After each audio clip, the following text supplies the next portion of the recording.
তবে এই সুমিত রায়ের বিরুদ্ধে ঠিক কি কি অভিযোগ রয়েছে, কারণ আমরা জানি যে সুমিত রায়ের নামে লুকআউট সার্কুলার জারি হয়েছিল, অ্যারেস্ট ওয়ারেন্ট জারি হয়েছিল, তারপরেও পুলিশ খুঁজে পায়নি, একেবারে আদালত শর্ত বেঁধে রক্ষা কবচ দিল, তারপর তিনি আজ হাজিরা দেন। দেখুন।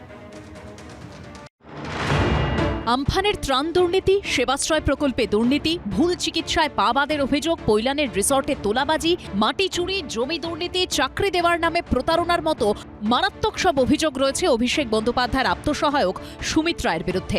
রাজ্যের একাধিক থানায় এফআইআর দায়ের হয়েছে, প্রায় সব মামলাতেই জামিন অযোগ্য ধারায় অভিযোগ দায়ের হয়েছে। অবশেষে শালবনির জমি দুর্নীতির মামলায় শনিবার ভবানী ভবনে হাজিরা দিলেন তিনি। আপনি কোথায় ছিলেন? আপনারা খোঁজ একবার অভিষেক বন্দ্যোপাধ্যায়ের বাড়িতে তালা ভাঙতে যাচ্ছিল, হ্যাঁ, দুর্নীতির সঙ্গে যুক্ত অভিযোগ। শালবনী ও মেদিনীপুর ব্লকে বিস্তীর্ণ সরকারি জমি জালিয়াতি করে বিক্রি করা হচ্ছিল বলে অভিযোগ ওঠে। অভিযোগ, এই সরকারি জমির চরিত্র বদলে প্লট করে লক্ষ লক্ষ টাকায় বিক্রি করা হচ্ছিল।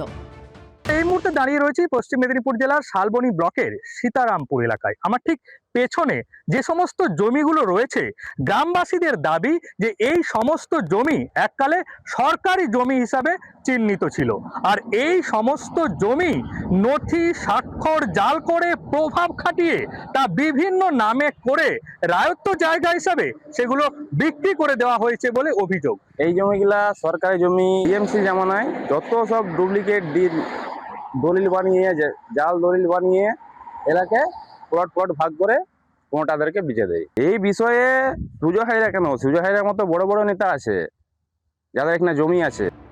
সেই মামলায় খড়গপুর থেকে গ্রেপ্তার করা হয় মেদিনীপুরের প্রাক্তন তৃণমূল বিধায়ক সুজয় হাজরাকে। তাকে জেরা করে উঠে আসে সুমিত রায়ের নাম। পুলিশ সূত্রে দাবি, বিভিন্ন তথ্য থেকে জানা যায় সুজয় হাজরা ও সুমিত রায়ের মধ্যে কোটি টাকার উপর আর্থিক লেনদেন হয়েছে। নথি জাল করে একেবারে এই দুর্নীতি এবং কোটি কোটি টাকার লেনদেন। মূলত লাইন অফ রুটটা জানতে চান তদন্তকারী আধিকারিকরা। সুজয় হাজরা থেকে সুমিত রায়, এবং এরপরে টাকাটা কোথায় গিয়েছে সেই বিষয়ে জানতে চান মূলত তদন্তকারী আধিকারিকরা। 13 জুন মাঝরাতে সুমিত রায়ের মোবাইল ফোনের টাওয়ার লোকেশন ধরে অভিষেক বন্দ্যোপাধ্যায়ের কালীঘাটের বাড়িতে যায় পুলিশ।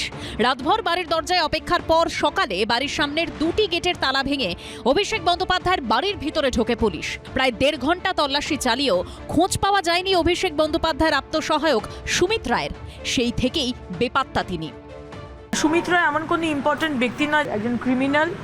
বহু অ্যালিগেশনস তার এগেনস্টে, অভিষেক ব্যানার্জির এগেনস্টে। তাদেরকে এত প্রাধান্য দেওয়ার কোনো বিষয় নয়, আমি প্রাধান্য দেব না। আমার সরকারের অনেক কাজ আছে, আমরা সেই কাজ নিয়ে ব্যস্ত। বিভিন্ন নির্দেশ তো সুমিত রায়ের মাধ্যমেই আসতো। আরও অনেক পয়েন্ট আছে, কিছু পয়েন্টের ডট কানেক্টেড।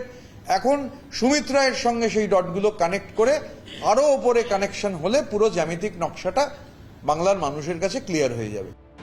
ডেবরায় চাকরির নামে প্রতারণার অভিযোগও উঠেছে সুমিত রায়ের বিরুদ্ধে। সেই মামলায় আদালতের রক্ষা কবচ পেয়েছেন তিনি। এছাড়া দক্ষিণ 24 পরগনার পৈলানের রিসর্ট দখল করে তোলাবাজির অভিযোগেও নাম জড়িয়েছে অভিষেক বন্দ্যোপাধ্যায়ের আত্মসহায়কের। গত 29 জুলাই সেই মামলায় সুমিত রায়ের নিউ আলিপুরের ঠিকানায় পৌঁছয় পুলিশ।